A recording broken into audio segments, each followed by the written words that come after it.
Good morning. Good morning.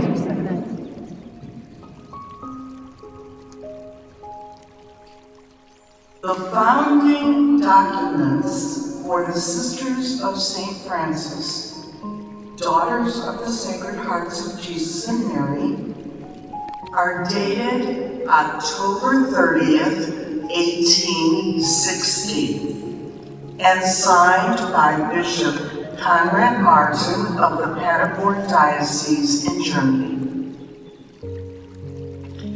Thus, the congregation was begun by Clara Fender with two companion women, Regina Lesser and 𝗦𝗢𝗬𝗓𝗔𝗟.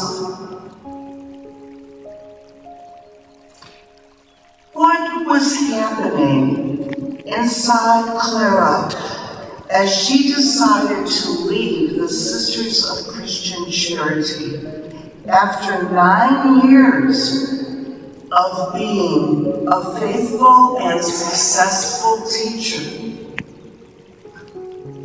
I cannot read her mind or heart, but certain of her actions may give us insight into this new direction she wanted to emphasize. Our first reading from the founding Constitution gives us some hints. Devotion to the Sacred Hearts of Jesus and Mary, and the integration of the contemplative and active lives was central to her spirituality, as was Eucharistic devotion. Her primary concern was praying for the oppressed church and teaching orphans. Clara's heart was open to other forms of ministry as needs presented themselves, like caring for the 𝗦𝗢𝗖𝗜𝗔𝗟. What my praying with the founding constitutions showed me was that Mother Clara had a deep devotion to the Sacred Hearts of Jesus and Mary. She chose these hearts because they truly were a symbol for how she envisioned the congregation to develop. Read the founding constitutions again, with an eye to how often she brings up those hearts. The awesome, overwhelming love for all God's people and creation itself is hidden in these hearts bound together by love. In the Gospel, we hear that the grain of wheat needs to die to bring forth fruit. Can we think of Mother Clara's heart as a grain of wheat? Her heart's suffering was rejected and misunderstood and became a sign of contradiction.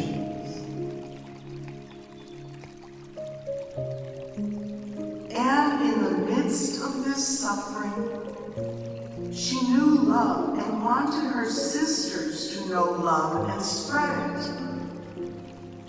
It was through her suffering and the suffering of her sisters that the grain of wheat died and lived on to produce abundant fruit.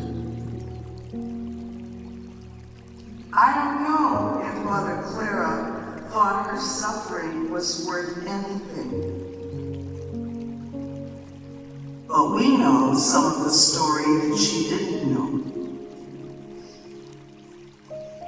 Our founding in these Sacred Hearts and Mother Clara's union with those hearts has made all the difference. And our being united with those hearts continues to make all the difference. We, her daughters and sons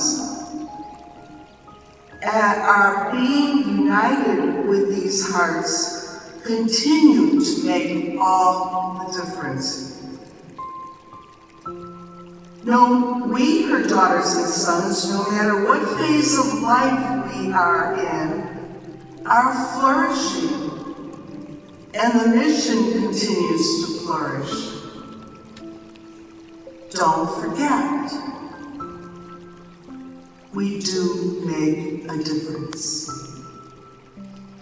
Our hearts are burning within us, and we are loved and are reminded to love through our mother who never gave up.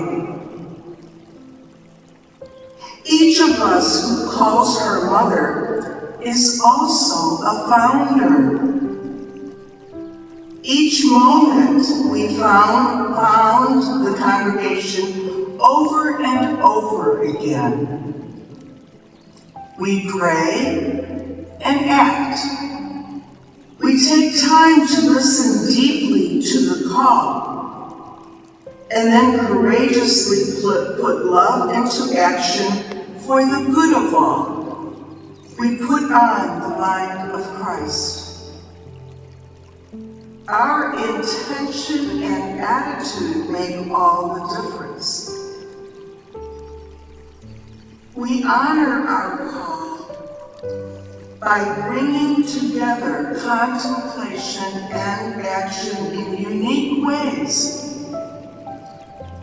We are the presence of Christ, no matter what our ministry, no matter where or how we live, no matter the country where we live, no matter what phase of life we are living. It is all about living love to the fullest and letting our grain of wheat fall to the ground to be transformed. Look how this grain of wheat has fed the poor and neglected all over the world where we find our sisters and brothers. 𝗦𝗢𝗓 continued to found the congregation until her dying breath. Let us do the same. And what will the founding vision look like in the future? We truly don't know. What we do know is that if we keep faithful, our seed will be transformed into a new heaven and a new earth. Our souls will be inflamed with the love of the Sacred Hearts and will become one with the divine. Is it a coincidence that as we have had the plenary council meeting last week, Pope Francis' new encyclical was circulated October 24th. The encyclical focuses on the Sacred Heart. Dilex nos, he loved us.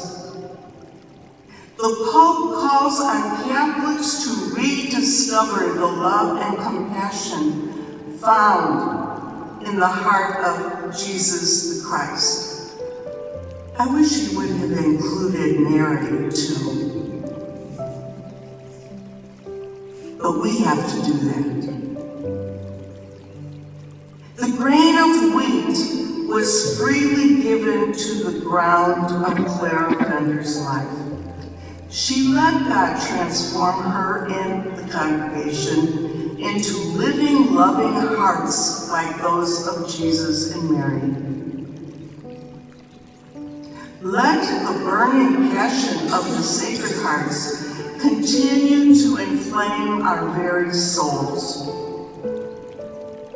Let us go forth as Sister 𝗦𝗢𝗖𝗜𝗔 reminded us last Sunday, we are awesome and amazing. We are awesome and amazing.